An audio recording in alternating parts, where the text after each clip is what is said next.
Senator Klobuchar. Thank you. Thank you very much, Madam Chair. Mr. Walsh, it is critical, as you've talked about in this hearing, that our safety and security, that we upgrade our aviation system. The NOTAM system outage way back, as you know, caused a delay, major delay, and in July, the FAA confirmed that there's now a backup system in place, but there's still more work to do.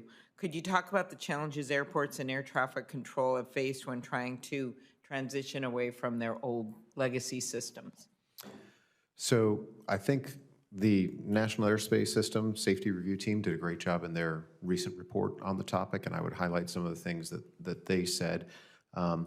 In particular, it's very difficult right now to turn off the legacy systems once you have built the new system that is intended to replace it. We have a lot of users, in particular, if you read between the lines, the military, that does not easily transition over to newer technology, and FAA is then left holding the bag with two systems rather than one, and then they have to sustain both of those systems rather than focusing entirely on their new system, which again takes up an increasingly large piece of the not growing pie.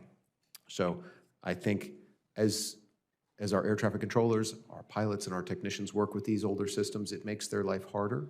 And again, it makes it more upon them to catch things when they go wrong or when these systems have outages. Okay, very good. Thank you. Mr. Iacopelli, thank you for being here.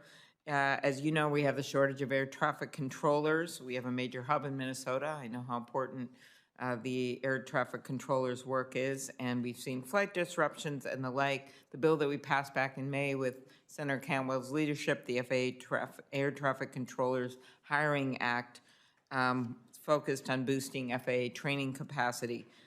Do you believe that we should focus on training and hiring? How's it going? What's the latest?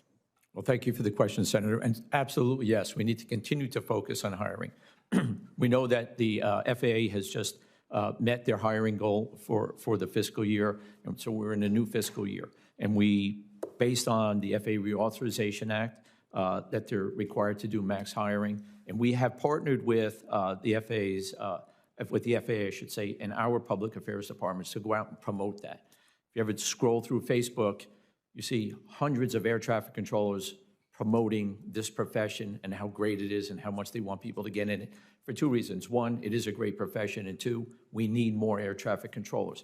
We do need to focus on their training. We have recently agreed with to some new initiatives within the FAA to focus on training, increase the success rate, the TSS provision in the FAA Reauthorization Act, the training simulator.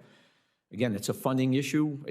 It's been authorized. We need the appropriations part, and hopefully the FAA is going to ask for the right amount of money. So again, we're not choosing between which thing is more important. We need all of it. You know, the air traffic control tower up in Duluth is 70 years old in northern Minnesota. The weather is rather harsh there. We also have a incredible guard base there, and Cirrus is right near there. So there's a lot of it's this great synergy of air travel and air manufacturing. It's one of the 3 oldest towers in the country. It doesn't make the line of sight requirements. It's in need of significant repairs. It actually gets underwater somehow, even though it's on a hill quite a bit. And could you talk, we got some funding for it, but not enough to get it going. So is the biggest obstacle here infrastructure? And just talk about the rural communities. And this isn't even that rural, right? It's quite a big city, Duluth, Minnesota, where Bob Dylan came from. So we have heard biopic is coming out, so I want to get it on everyone's mind.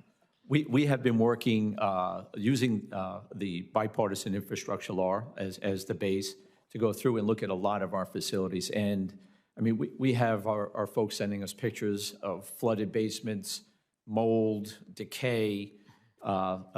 When I mentioned plumbing, just upgrading the plumbing in the facility so that the restrooms and the water work so that our folks who are air traffic controllers can do that. I know up in Alaska, they have space heaters. We've gone through where the air conditioning this past summer in several locations around the country just stopped working. and we had to have our folks in the elevator stopped, and it was 90-plus degrees in the tower, and they had to go to remote sites. So all of those little things in those rural communities, where you don't hear about it, doesn't necessarily make the news, we certainly hear about it. I'm assuming you hear about it from your constituents. So it is an enormous task to go out and upgrade the entire infrastructure of the national airspace system. And I think Mr. Wall said it, it's not a quick fix. It's not something that happened over the past 3 years. It's something that has been building for 50 years of, if it's not broke, and I forget how you said it, but if it's not broke, we don't need to fix it. If it's working, that's good, let's keep going. And I don't want to take up too much time, but we have radar sites right now that the FAA is going around trying to decommission because they don't have the means by which they can maintain it. That is not improving safety. That is simply a matter of taking down a radar site so you can use those parts someplace else because they don't have the means by which to maintain those radar sites, and that's another big issue we're going through. Okay, very good. Anything else, Captain, that you'd like to add? I think Dean covered it pretty well there, but it's an all of the above strategy. We need to keep it working so we can keep moving passengers and cargo, but it's time to make that next leap and finally put the people, the resources, the money in place to move the safest aviation system in the world, but we need to keep it that way and move it forward. So I would agree with everything he said. Okay, thank you. I'll send questions in writing. There are many things going on